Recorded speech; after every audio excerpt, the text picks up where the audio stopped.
Bonjour à tous, j'espère que vous allez bien. Donc aujourd'hui, nouvelle vidéo hebdomadaire d'analyse graphique. On commencera par les statistiques économiques de cette semaine. Ensuite, on passera sur le CAC 40, voir comment l'indice s'est comporté cette semaine et essayer de trouver des zones techniques clés à surveiller de près pour la semaine prochaine. Après, on passera sur le suivi de mes trades court terme en toute transparence avec pas mal de changements cette semaine, des sorties, des entrées. On verra tout ça ensemble et on finira comme d'habitude par quelques sociétés qui techniquement me semblent intéressantes à surveiller de près. Donc n'hésitez pas à vous abonner à la chaîne, à partager la vidéo, à me lâcher un maximum de likes, ça me ferait très plaisir. Si vous avez des questions, des remarques ou si vous voulez un avis sur une société en particulier, mettez-moi tout ça en commentaire, je serai ravi d'échanger avec vous. Je vous rappelle mon Twitter où je fais le suivi de mes analyses techniques, de mes trades court terme, etc. Le lien est dans la description pour suivre mon PEA long terme à dividende et mes articles sur Morning. Le lien est aussi dans la description. Allez, on passe au sommaire. Donc on commencera par les statistiques économiques. On verra côté US les stats qu'on a eu cette semaine, les rendez-vous importants pour la semaine prochaine. On verra aussi les PMI catastrophiques de la zone euro, de la France, de l'Allemagne, la dette française où les cadavres sont en train de sortir des placards. On était il y a quelques mois normalement vers 5,2% du PIB de la dette publique. On nous dit que ça sera plus de 6%. Donc je ne sais pas comment tout ça va se finir, mais je vous donnerai mon point de vue. Et bien évidemment sur le plan de relance aussi de la Chine, qui a fait exploser le CAC 40 avec ses valeurs du luxe. Ensuite, on passera sur le CAC 40, donc voir après cette semaine de hausse quelles sont les zones techniques à surveiller de près, les résistances qu'on va avoir, les supports à conserver pour continuer sur cette lancée. Ensuite, le suivi de mes trades court terme, donc BX4, Neuron, Valorec, Orange. J'ai vendu mes positions avec un léger gain grâce aux dividendes. On verra ça ensemble. Après, Trigano, Veolia, Airbus, Biomérieux, Dassault Systèmes, Euraseo, Accor, Ipsen et Métropole TV, rien n'a bougé. Et cette semaine, j'ai rentré des positions d'Alten et de Techmip Energy. Et pour finir, on verra trois sociétés qui techniquement me semblent intéressantes, Eramet, Beneteau et BIC. Bien sûr, je ne suis pas un conseiller financier. Mon avis dans cette vidéo ne représente pas un conseil d'investissement. Elle est juste réalisée à but pédagogique. Chaque investisseur aura sa propre stratégie. Investir en bourse représente un risque. Vous êtes le seul responsable de vos achats et ventes d'actions. Allez, c'est parti pour les statistiques économiques de cette semaine sur TradingView. Donc on va commencer avec les PMI manufacturiers des États-Unis. Donc redescendu à 48. Bon, rien d'alarmant, on casse le canal un peu haussier. On est en dessous de la zone de contraction à 48. La zone est à 50. Donc pour ma part, voilà, on est encore très très loin d'une récession. Je voyais des mots récession aux États-Unis. Pour le moment, statistiquement, il n'y a rien qui nous indique une récession à venir. On est plutôt sur un ralentissement économique des États-Unis qui est bien normal avec les taux qui ont été montés jusqu'à 5,5. L'économie américaine ralentit. Maintenant, on va voir jusqu'où. Mais pour le moment, rien d'alarmant au niveau du ralentissement. Comme je vous le répète, il va falloir surtout suivre le chômage, les statistiques emploi. Ça sera la semaine prochaine. Fin de semaine prochaine, il y aura le rapport Jols. Il y aura pas mal de statistiques concernant l'emploi américain. Donc, il va falloir suivre ça de près. Cette semaine, on a eu, comme tous les jeudis, les nouveaux demandeurs d'emploi. Donc rien de particulier, hein. On est à 218 000, voilà, ça monte mais vraiment très léger. Un coup on va à 250, un coup on redescend vers les 200, donc rien d'alarmant, jusqu'à peut-être qu'on va monter après à 300 000. Là on commencera à faire plus attention, mais pour le moment tout ce qui est emploi américain, ça tient plutôt bien la route. On verra la semaine prochaine au niveau des statistiques concernant l'emploi, mais rien de particulier. On a eu aussi le PIB cette semaine, 3%. Donc on voit qu'on est encore loin des 0% au niveau du PIB américain. Donc rien de particulier d'autre à dire au niveau des États-Unis. Le PMI composite de S&P Global, pareil, 54,1. On a vu une baisse au niveau du manufacturier, mais au niveau des services, c'est toujours très solide. Donc sur le global, on est à 54,1.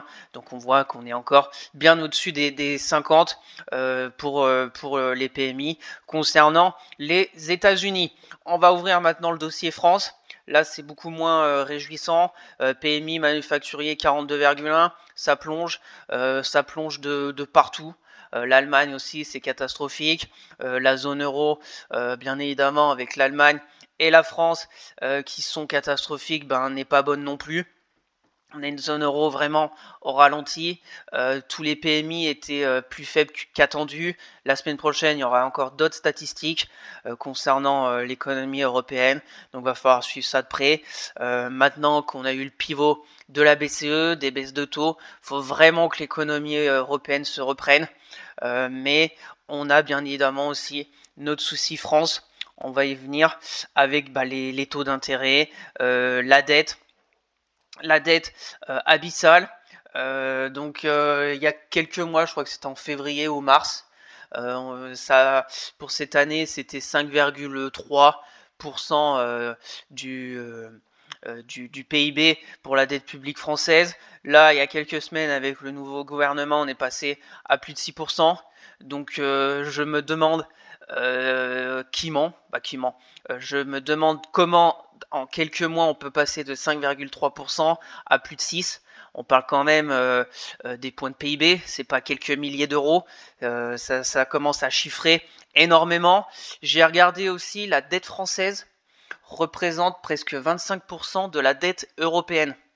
Et bien évidemment, on n'est pas 4 pays, donc je pense que ça va commencer un peu à se tendre au niveau de l'Europe, de l'Union européenne, parce que quand tous les pays font des efforts et que nous, en France, il n'y a rien, c'est de pire en pire, c'est de pire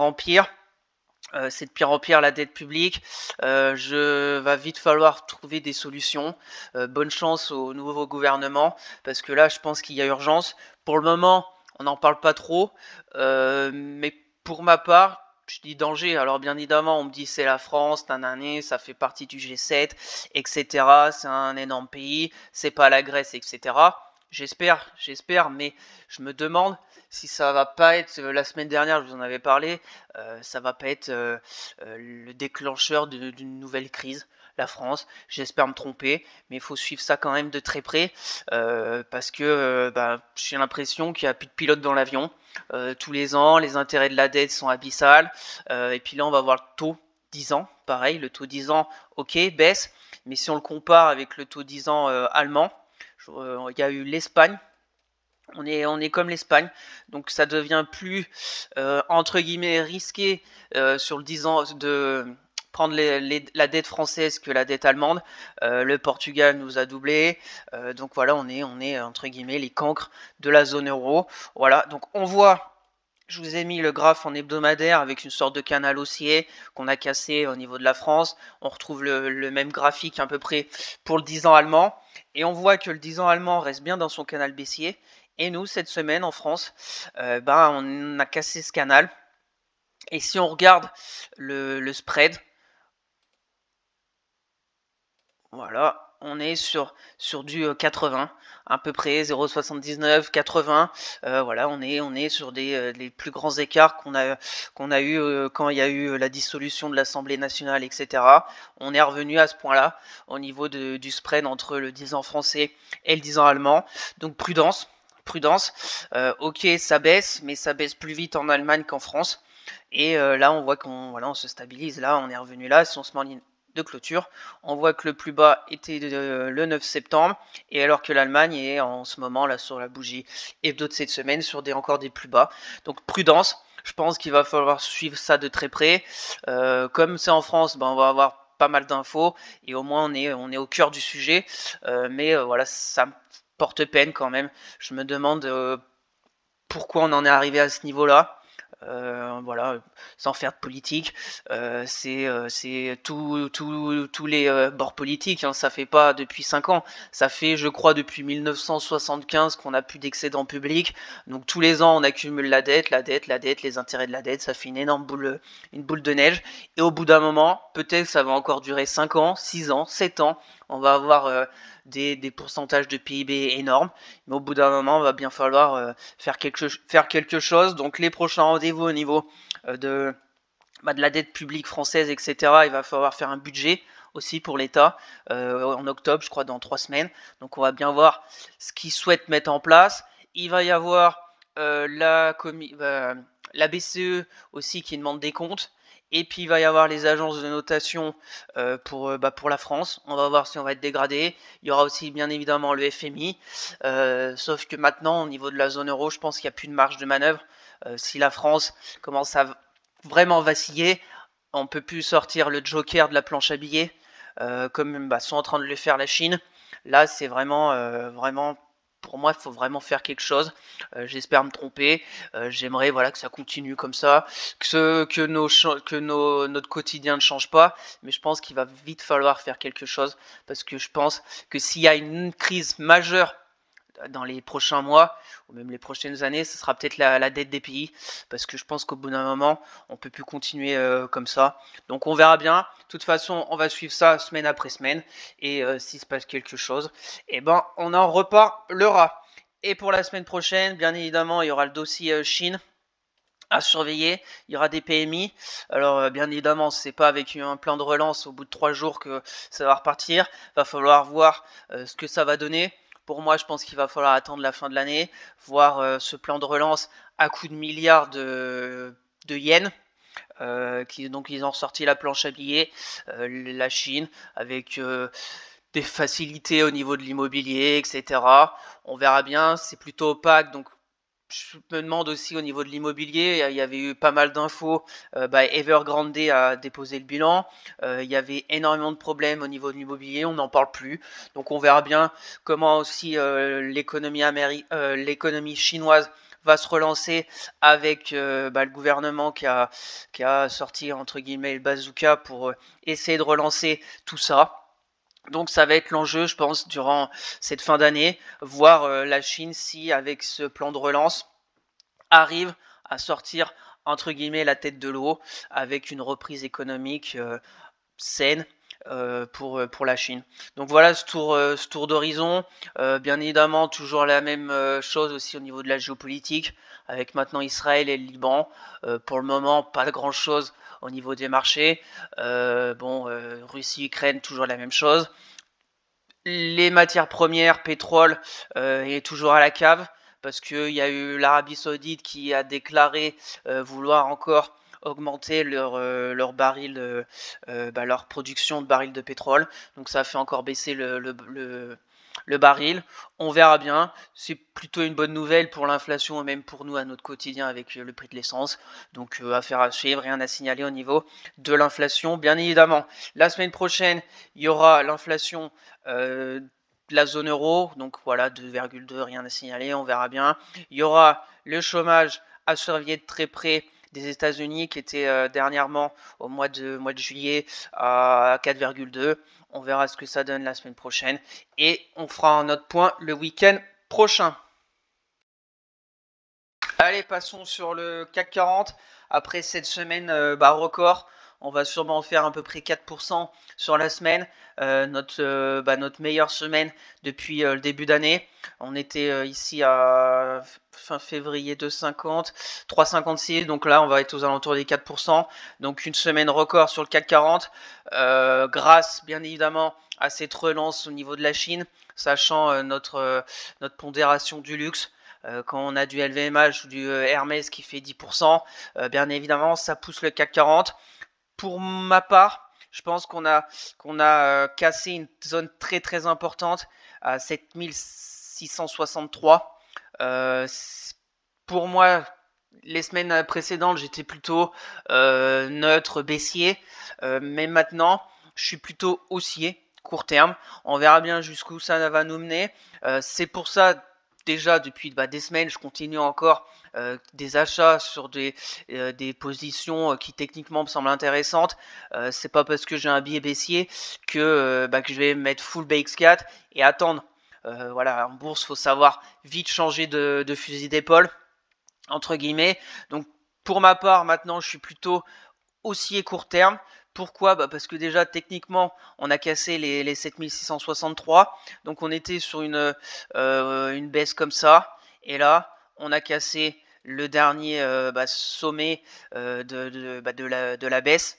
Donc techniquement déjà c'est plutôt haussier. Maintenant on est plutôt sur une config point bas début août, première jambe de hausse, consolidation, et là on est dans la deuxième. Est-ce qu'on va s'arrêter là pour reprendre appui sur ce... Après il y a énormément de gap, mais je pense qu'on pourrait aller vers les 7928 avec les valeurs du luxe qui pourraient continuer, bien évidemment peut-être pas en ligne droite.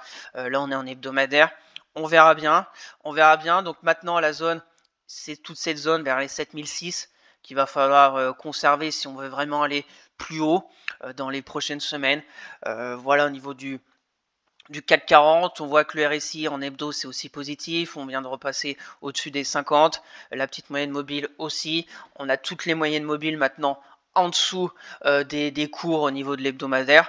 Donc pour ma part, je pense qu'il y a eu un changement cette semaine de psychologie des investisseurs.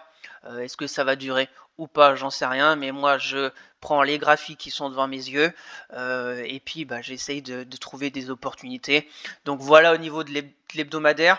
On va passer en journalier pour voir ce qui s'est passé cette semaine. Donc cette semaine, la semaine dernière, on était ici sur la zone de support. Donc voilà, c'était une zone de support. Je vous avais dit, c'est la zone à conserver court terme. La deuxième zone de support, c'était les 7345. La zone de résistance, 7663. On a cassé la zone de résistance par le haut après cette bougie de plus 2,33 jeudi. Vendredi, on est encore en train de pousser. Donc pour moi, c'est haussier. Je vous ai parlé de cette configuration maintenant. Première jambe, hop. Donc maintenant, on a un petit gap ici, baissier, à peut-être aller combler vers les 7009. On a bien évidemment franchissement de beaucoup de résistances, la résistance horizontale, la moyenne mobile 200, la sorte d'oblique ici, qui jouait son rôle aussi de résistance. Donc pour le moment, ça casse tout par le haut.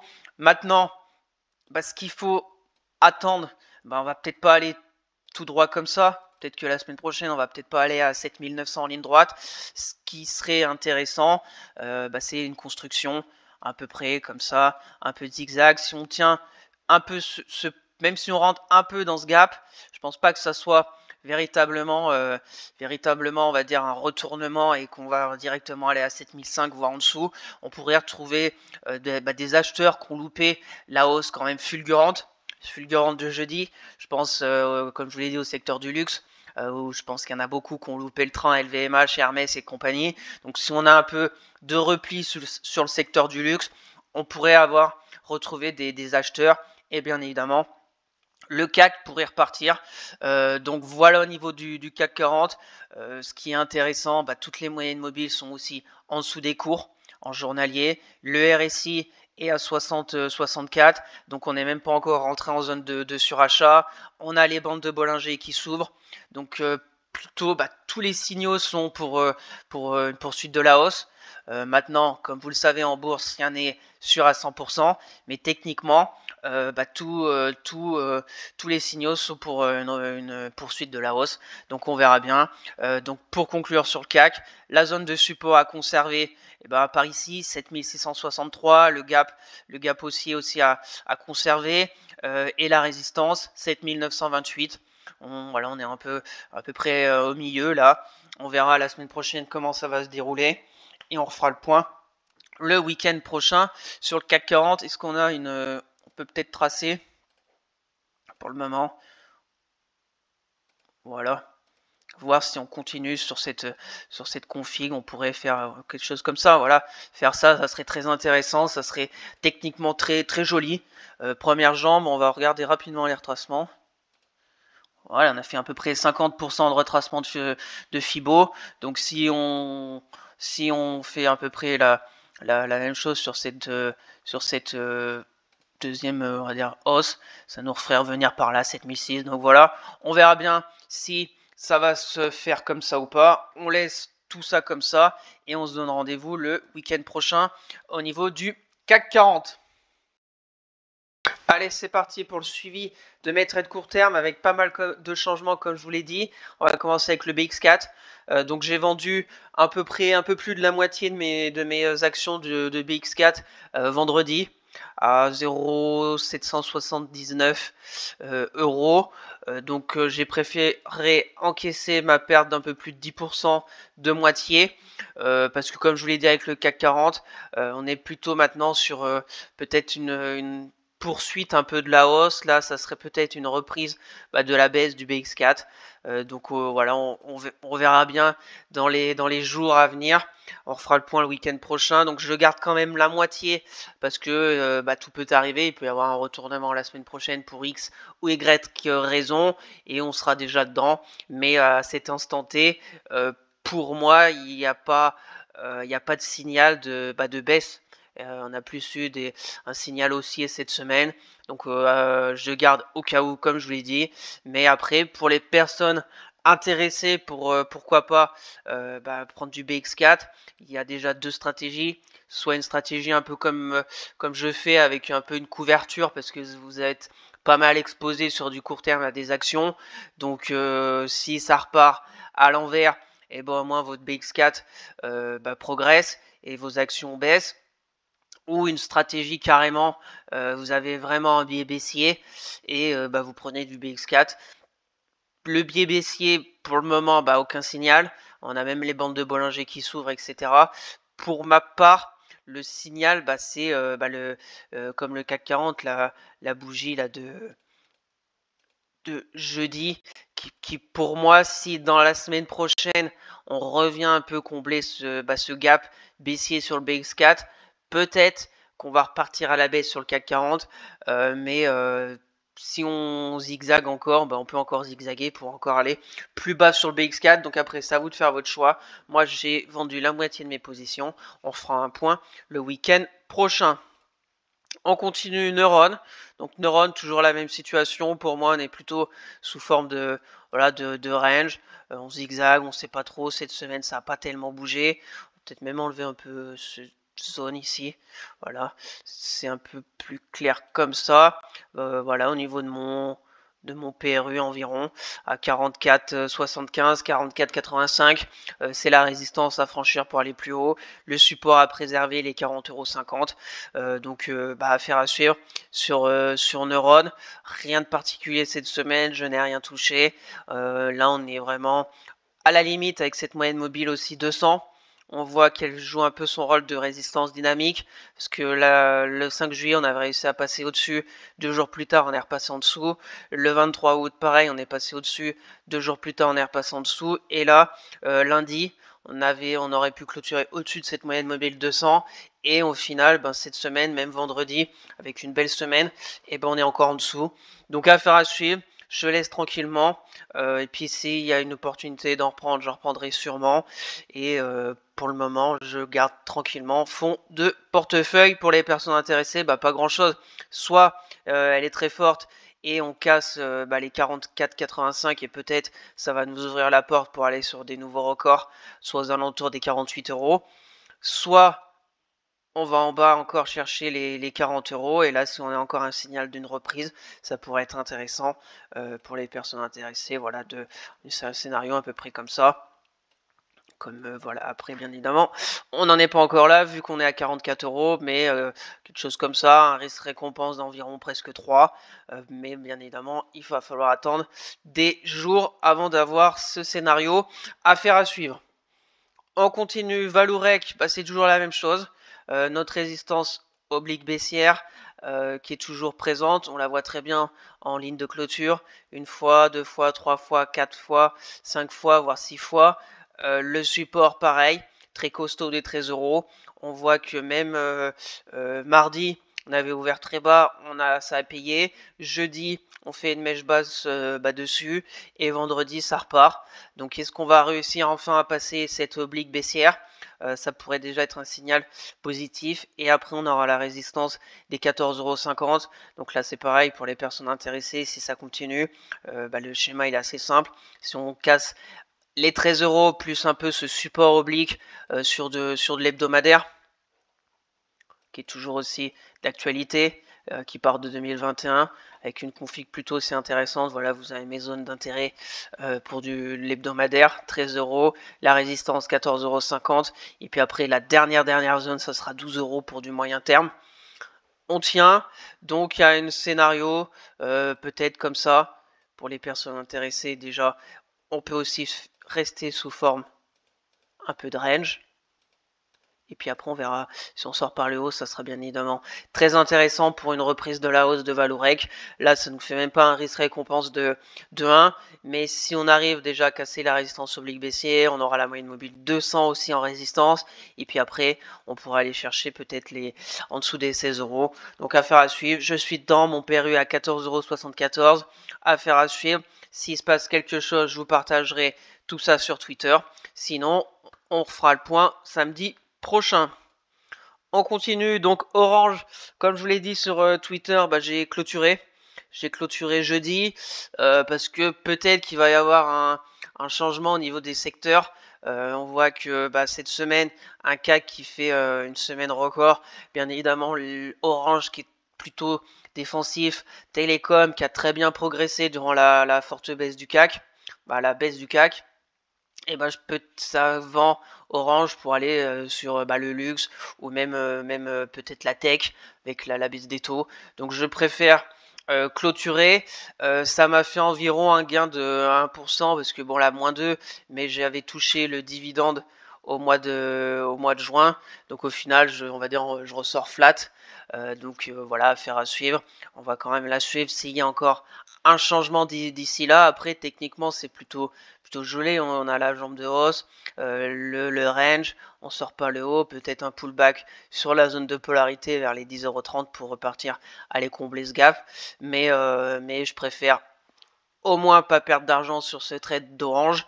Et on verra, je suis quand même passé pas loin de la correctionnelle parce que j'étais à 10,70, on est descendu à moins de à 9 €. Donc on a fait une belle remontada. Donc je suis plutôt content sur ce trade. Affaire à suivre. S'il se repasse des choses sur Orange, bien évidemment, je vous en reparlerai. Allez, on continue maintenant avec Trigano. Donc Trigano, très belle semaine suite à ses résultats. Bon, les résultats, ils n'étaient pas, on va dire qu'ils n'étaient pas flamboyants, mais les perspectives, peut-être qu'on a touché un point bas de moyen terme, c'est 99 €. Peut-être qu'on va pas retourner de suite à 90. On verra bien, donc c'est plutôt positif. Je suis plutôt content parce que comme vous le savez, je suis un peu coincé aussi, même si fondamentalement j'aime bien, je pense qu'elle va se reprendre, Trigano. Donc là maintenant, j'ai mon signal d'une reprise potentielle de la hausse. C'est toujours intéressant de faire un vendredi là une bougie de presque plus 12%. Donc maintenant, je vais attendre la congestion. J'ai le signal d'une reprise. Maintenant, je ne vais pas rentrer ici, on est en dessous de la moyenne mobile 200. Je vais attendre soit sous forme peut-être d'un drapeau, d'un range, je n'en sais rien, mais je vais la veiller de près parce qu'on a le signal de hausse. Bien évidemment, il peut y avoir une invalidation. On est sur les marchés boursiers, donc tout peut arriver à tout moment, mais au moins j'ai mon signal. Signal positif sur Trigano, donc je vais attendre la construction de la semaine prochaine pour pouvoir recharger, faire baisser mon PRU, essayer qu'elle reparte trouver les 140, 145 € d'ici quelques semaines. Donc affaire à suivre sur Trigano. En plus on a eu énormément de volume, donc c'est plutôt positif sur Trigano. Donc maintenant on attend de voir la bougie d'après. La semaine d'après, si on se met en hebdomadaire, voilà, la semaine est vraiment belle, plus 16%, donc c'est quand même une bougie normalement qui devrait continuer. Il y a des volumes, il y a du monde derrière, donc on verra bien. J'avais mes zones. Le passage des 110 €, déjà une zone positive, donc c'est ce qui s'est passé. Maintenant, j'attends une congestion, une figure pour reprendre des actions Trigano. Donc pour les personnes intéressées par le titre, je pense que c'est pareil, il va falloir suivre l'évolution la semaine prochaine. Au niveau des moyennes mobiles, là on a cassé la 10. Donc déjà, c'est premier signal positif, voire la 20 hebdo. Au niveau du journalier, attendre une congestion, qu'on revienne peut-être à 110 et qu'on reprenne encore une vague haussière. Affaire à suivre, on vient de rentrer en zone de surachat sur Trigano, donc à suivre de très près la semaine prochaine. Il peut y avoir une stratégie comme ça. Pour ceux qui n'ont pas encore Trigano et qui s'intéressent à l'action, c'est un retour un peu dans ce gap, un stop au cas où, parce que là, il faut plus dans l'immédiat combler le gap rapidement et retourner en dessous des 108,60 €, parce que là ça pourrait déboucler tous ceux avec les énormes volumes qui sont rentrés vendredi, surtout qu'en plus vendredi on clôture quand même presque sur les plus hauts, donc c'est pas un gap haussier qui a été comblé dans la journée, donc il y a du monde. Donc si dans quelques jours ou voire quelques semaines on retourne à 105, ça sentira pas bon du tout sur Trigano. Donc voilà, il peut y avoir une stratégie un peu comme ça, on revient un peu grappiller le gap et un stop à 6-7% pour aller chercher les 140, voire plus. Il y a encore 26%, ça fait quand même un risque récompense de 4 avec un beau money management, etc. Je pense que ça peut se regarder de très près.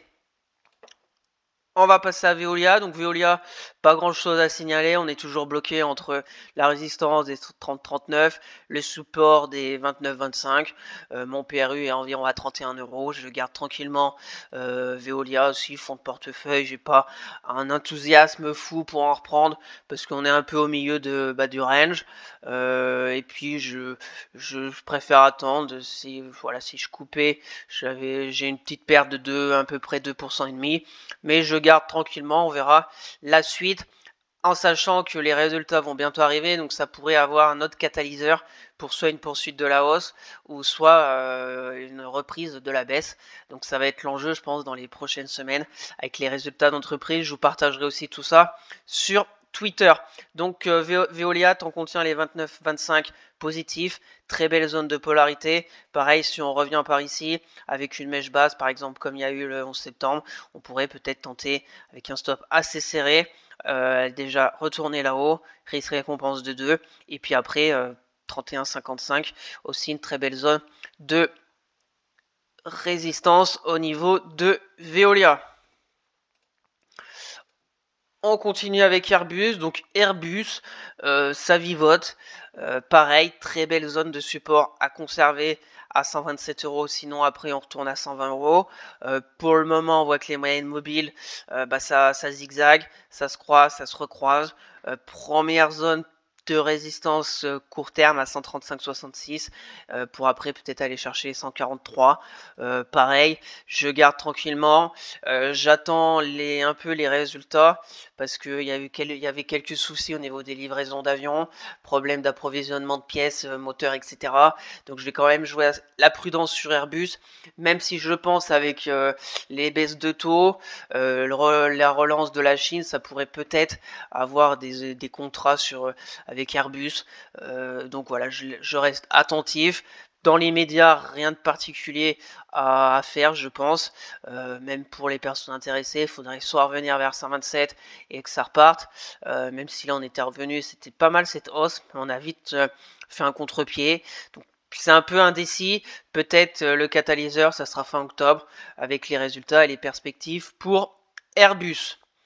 On continue, Biomérieux, donc Biomérieux, rien à signaler, c'est très beau, toujours ce support oblique haussier, on est revenu tranquillement un peu vers ce gap haussier, et là ça a l'air de repartir à la hausse, donc c'est plutôt positif. Ce que j'attends, c'est de clôturer, là j'ai à peu près plus de 17% de gains de plus-value latente, j'aimerais aller à 112. Une belle résistance.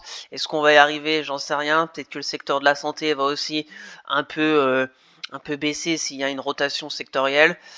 Voilà, j'attends. La semaine a été plutôt positive sur Biomérieux. Hein.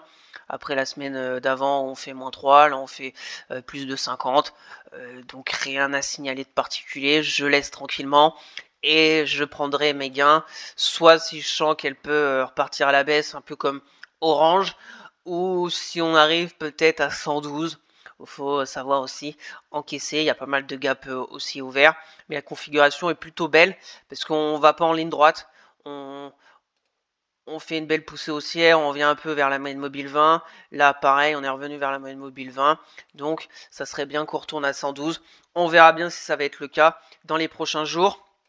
Affaire à suivre pour les personnes intéressées. Je pense qu'on est peut-être à la fin d'une belle hausse sur Biomérieux, donc il faut observer et attendre peut-être s'il y a un retracement plus profond dans les semaines à venir. On continue Dassault Systèmes. Donc Dassault Systèmes, on est clairement au contact de la moyenne mobile 200 qui pour le moment nous joue son rôle de résistance dynamique. On verra bien. La config est plutôt intéressante. Ma stratégie, c'était passage de la résistance du range à peu près. On a pris avec des volumes. J'ai pris position le vendredi 13 septembre. Après, on a zigzagué un peu. Et là, on est à peu près au même point. Ça zigzague. Si on se met peut-être en 4 heures, on est aussi sur... on voit c'est un peu aussi un range assez court terme. On a passé la résistance. Ça zigzague.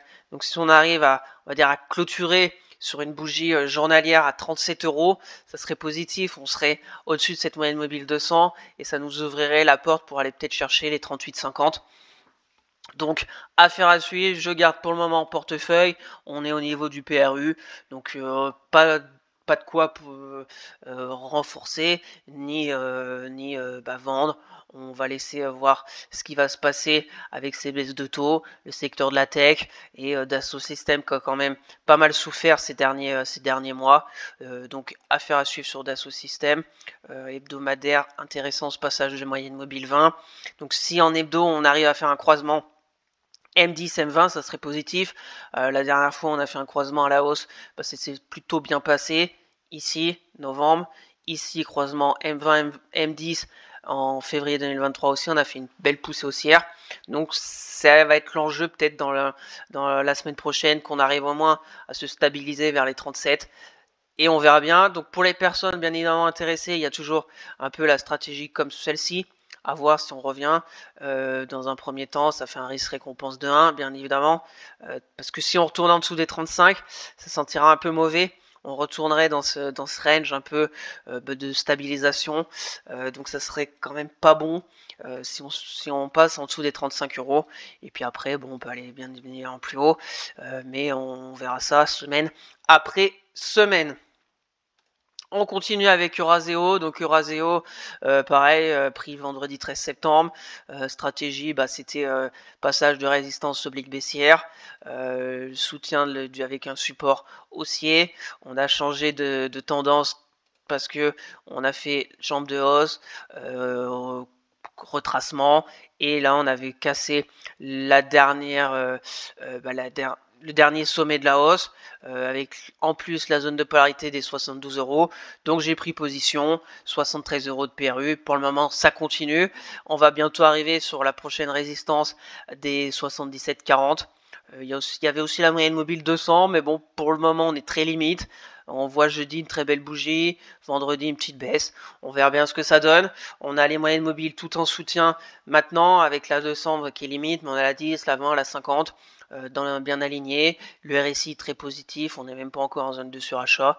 Donc je laisse courir tranquillement Euraseo et on verra bien la suite. Pour les personnes intéressées, on est sur la phase de hausse. Attendre une congestion, attendre si on passe les 77, attendre si on revient peut-être sur ce support oblique haussier avec une configuration première jambe de hausse, deuxième, revenir par ici et après aller chercher les 78.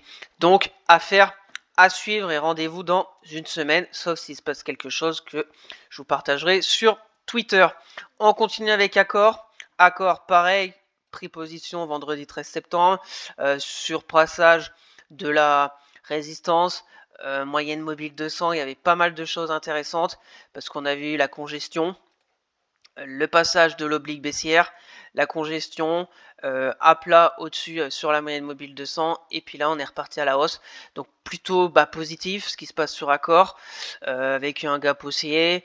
On arrive pas loin de la résistance des 41,20 € environ.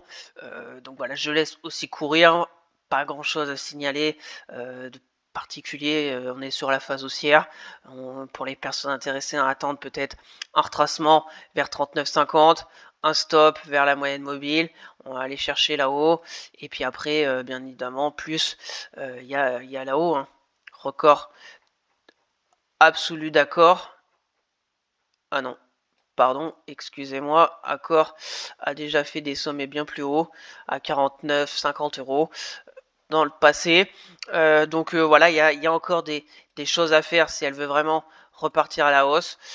Donc affaire à suivre sur Accor, qui est tranquillement au chaud dans mon portefeuille. Et j'observe pourquoi pas en reprendre.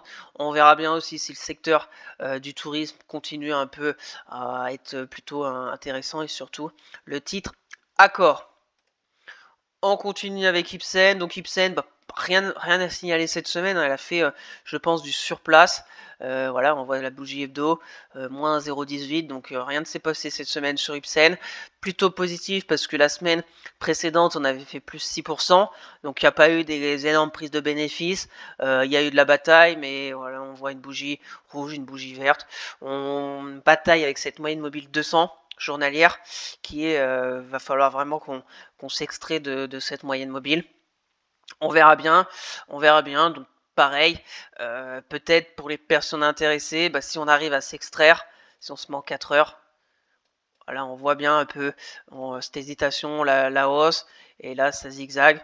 Donc on va dire un passage avec une belle bougie des 112 voire 113, un stop peut-être là-dedans dans ce gap haussier, et puis après aller chercher le premier objectif là-haut. Ok, ça fait un risque récompense pas bon de 0,65, mais après on peut aller à 120 et bien évidemment resserrer son stop. Après chacun a bien évidemment son money management, ses risques, etc. Stop plus court, stop plus éloigné pour du moyen terme.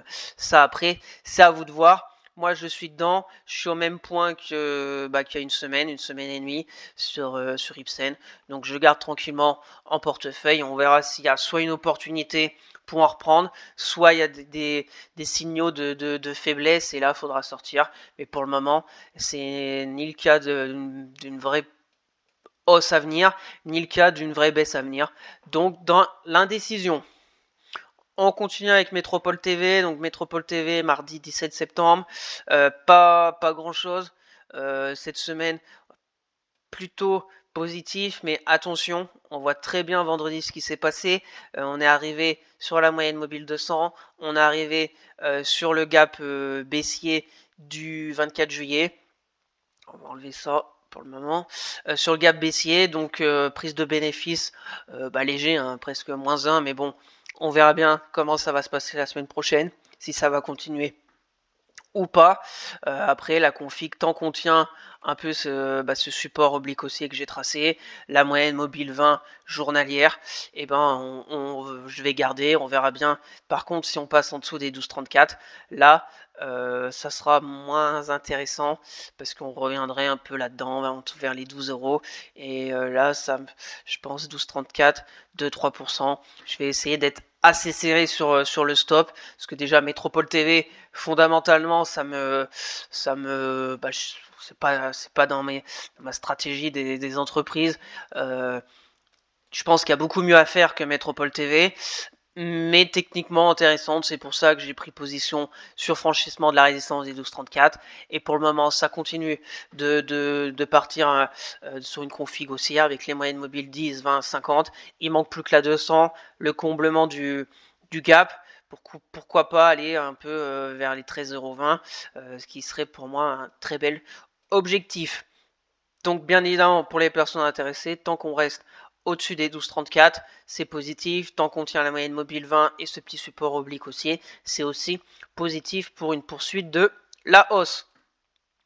Et on va continuer avec Alten. Donc Alten, j'ai pris position cette semaine.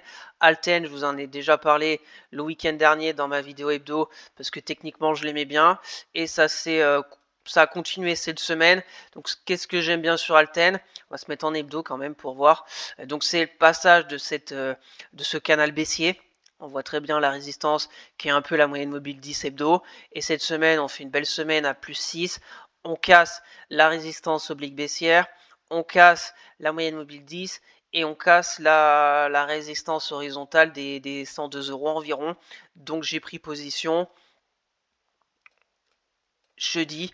J'ai pris position jeudi sur le passage de cette résistance. On était sur une config baissière, comme ça, des plus bas de plus en plus, des plus bas de plus en plus bas. Et là, on a changé un peu de rythme. On a passé au-dessus du dernier sommet dans la baisse.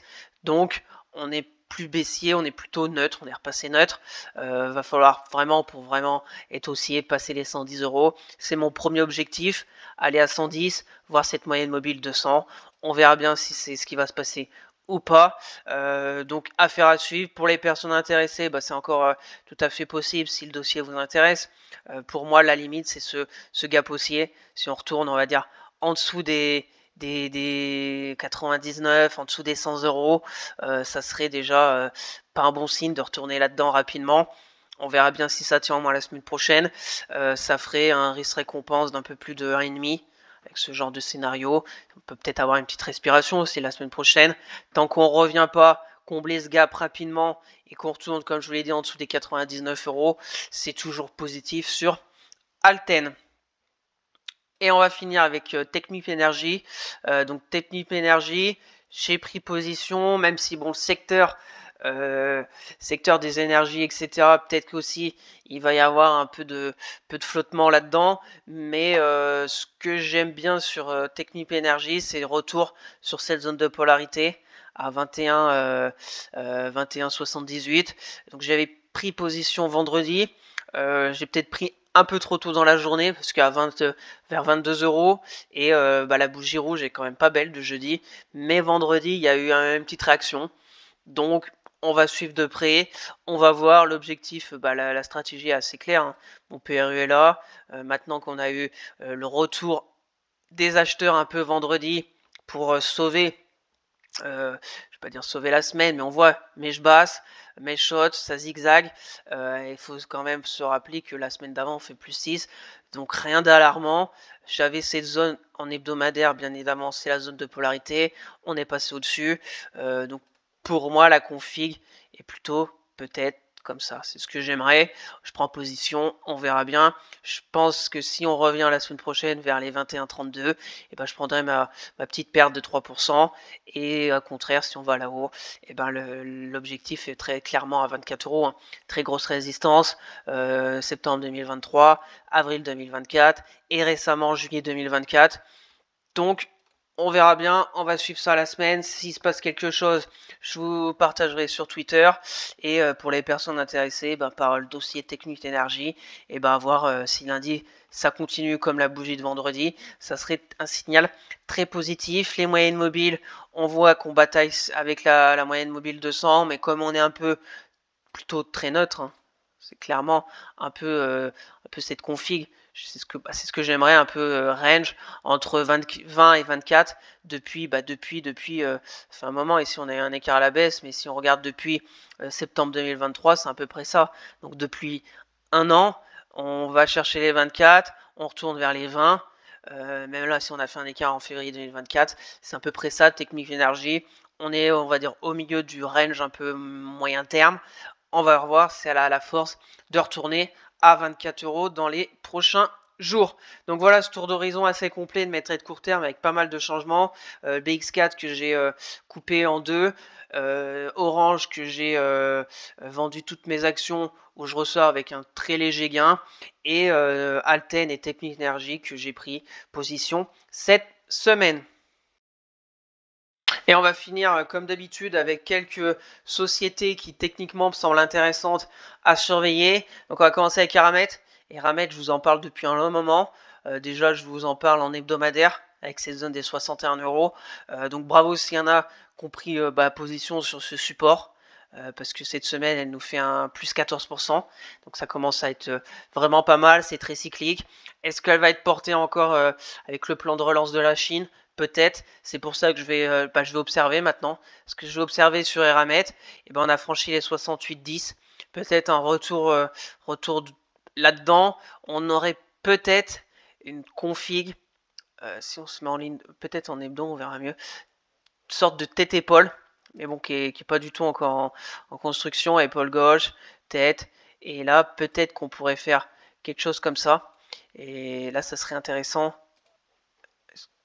Bon, je vais vous la mettre comme ça.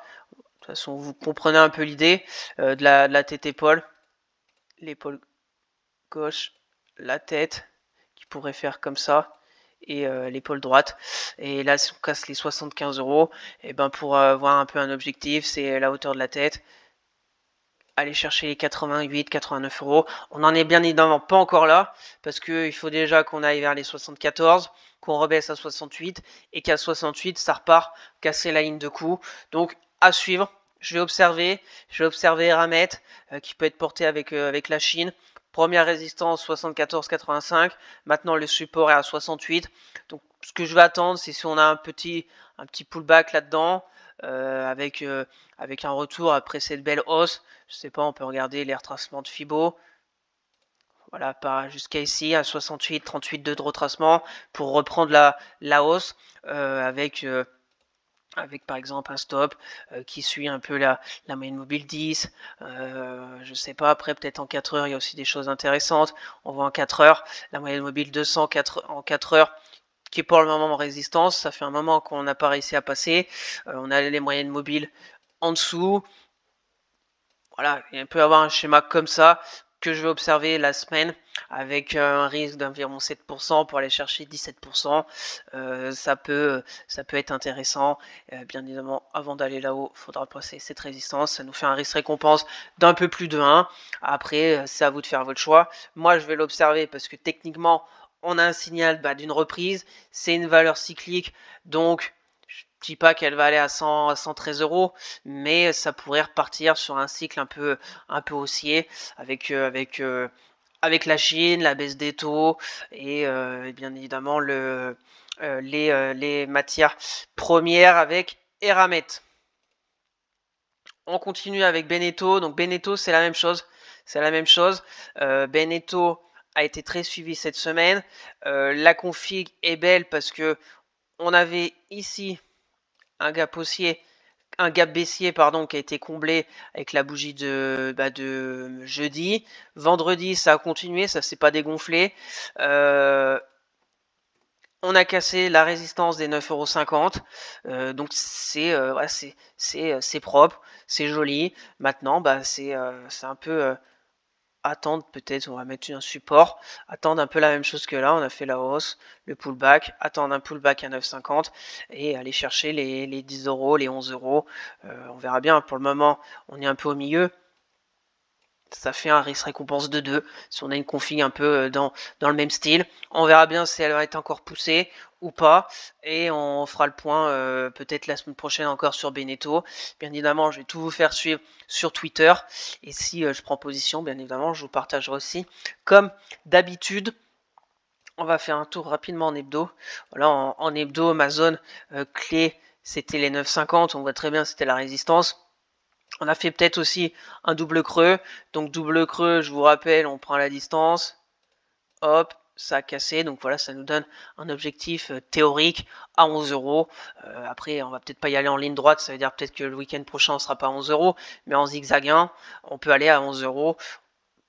On a le signal, maintenant il faut essayer de trouver un plan intéressant avec le money management, quel risque, combien de pourcentage je suis prêt à perdre si ça s'invalide, et jusqu'à où on pourrait aller avant de peut-être des prises de bénéfices sur le titre. Pour moi c'est à peu près 11 €, on a des zones un peu plus basses, mais là c'était un peu du zigzag. Donc affaire à suivre sur Beneteau, qui bien évidemment je vous ferai suivre sur Twitter. Et on va finir avec BIC. Donc BIC, ce que j'aime bien sur BIC, j'ai même une alerte là, 61,5 que j'ai mis la semaine, que j'aurais pu prendre des actions BIC si ça avait sonné. Ce que j'aime bien, parce que là il y a eu le détachement du dividende le lundi, donc on peut ajuster pour un peu gommer ce gap qui est pas vraiment un gap baissier parce que bon c'est le détachement, et si on gomme ce gap, on voit qu'on est vraiment sous forme de range de stabilisation après la hausse.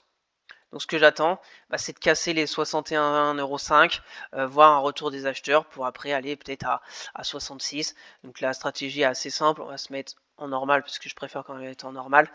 C'est ça, hein. Voilà. Voilà, à peu près 61, 62 €. Récompense, ça nous fait à peu près 1,82. Et puis après, on ajustera.